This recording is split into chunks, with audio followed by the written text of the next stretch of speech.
In Lesson 5, we're going to deal with pain, the hows and whys of pain, and how to work with it.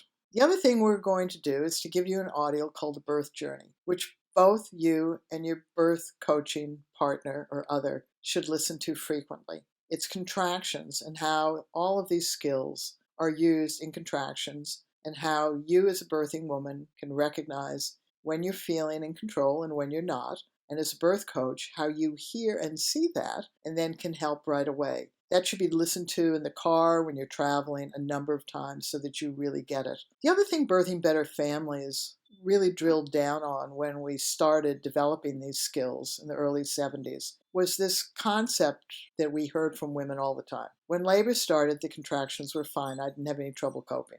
Then the contractions got more intense, and then it became harder to cope. And then the contractions got really, really painful. I thought I was going to die, or they were so painful I just lost it, which meant that we either had no ability to do anything about any of that, or we had to think this through. And just like the breathing, we thought it through. Just like there are 4 types of tension, we also know there are 5 phases of each contraction. And when I tell you what they are, you're going to say, oh yeah, I knew that. They start, they get more intense, they peak, they start to go away, and they go away.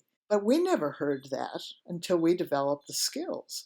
And by breaking down a contraction into 5 phases, that meant we could adjust and adapt our skills to each of those phases, and so could our birth coach. They could read how we were responding in each phase and help us to do what?